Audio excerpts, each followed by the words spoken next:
McKinsey recently published a report that said most organisations fail to score more than 30 out of 100 on the Operational Excellence Index. In many cases because they don't have visibility of the operation and how it runs. Will, what's your advice to businesses who are failing to get a clear picture of their organisation and their operation?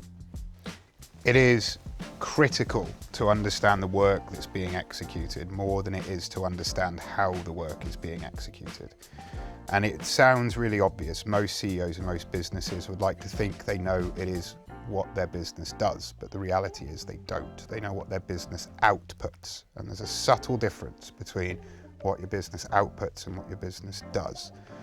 A number of strategy consultants, in my opinion, don't look at is the what do we do, alien of process, what do we actually do, what do we execute? And I think once you start looking at the world as work and teams rather than process and steps, you really start understanding what it is your company does in order to achieve its defined output. And once you have that, a whole myriad of opportunity opens up into what management information can I get, how can this advise me on making more strategic decisions and better tactical decisions to put away short-term issues. So to me, it is really, really important that you understand this.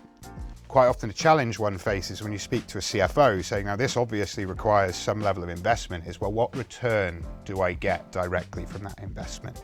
And the art to me is being able to go through that conversation about how this knowledge enables you to do a number of activities that derive return without actually having to do onward investment, but it also gives you the platform that you need in order to consume artificial intelligence, automation, and advanced technologies at scale. So you get value from that controlling stage in its own right. Yes. Brilliant. That's a way forward and a way that you can drive that conversation into the CFO and the finance community to deliver results. Yeah.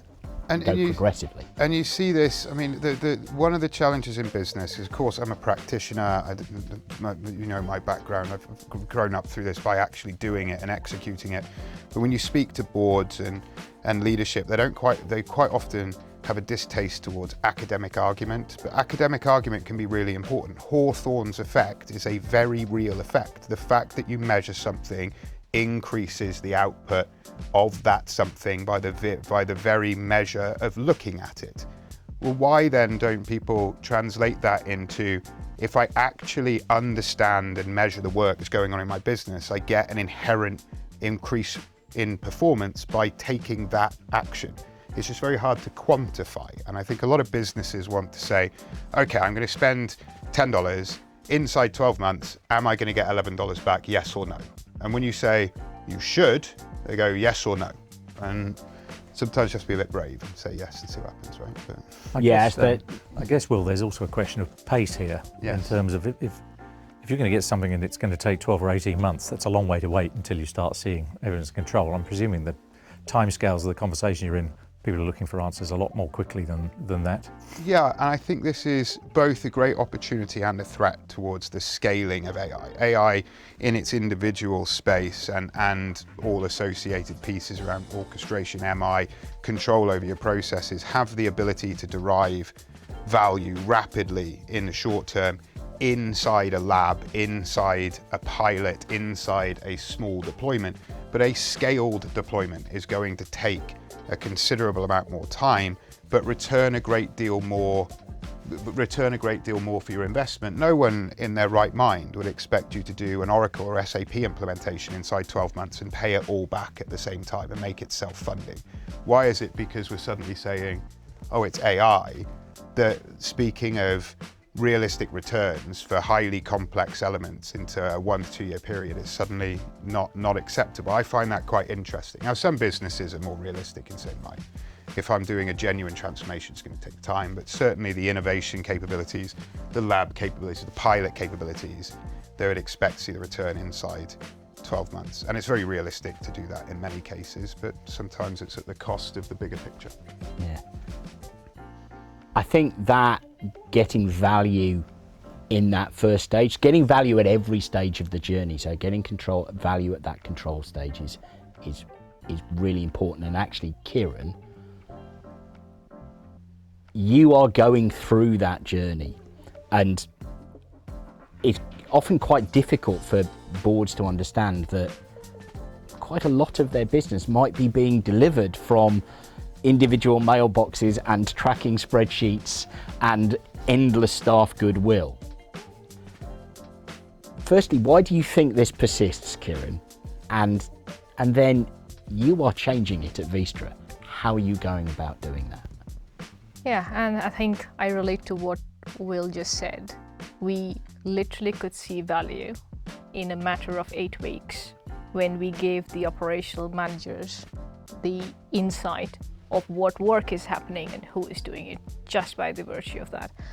Going back to your question, Kit, it's not easy. I've been around in our financial services, business services space for over 15 years now. Time and again, you see the same thing. Clients like to contact individuals, and there are individuals who run the business. I think that mind shift change of going through a more systematic way of working, I think that's an overall industry maturity that we are still going through.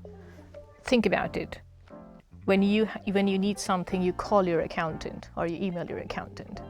You're not sending an email to a generic mailbox of your accounting company to ask responses. So I think that's a mind shift change that will take time. I think the client personas are also evolving. There are clients who are coming to us who want to have a fully digital solution and don't care who's behind that mailbox.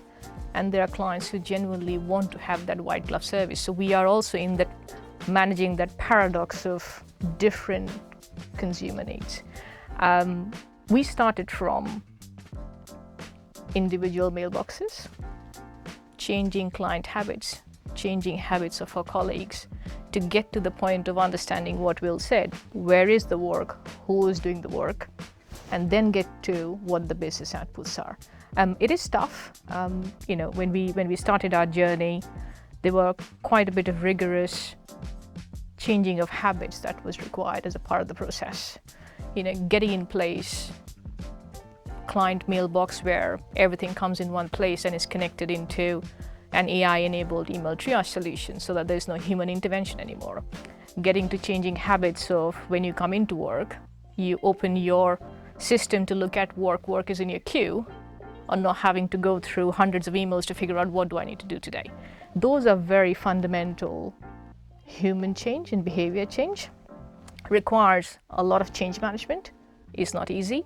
And our clients also had to adapt, right? You no longer email your chosen accountant. You're actually emailing a mailbox. Your accountant might be in that mailbox, but you have more certainty on where your request is. And you would appreciate, we are in a regulated environments and timelines matter. So one of the biggest, upsides for us in this journey was making sure we are delivering to our client commitments timely and be able to identify blockers in the process change when something is stuck by the virtue of having the insight of what's happening with the work.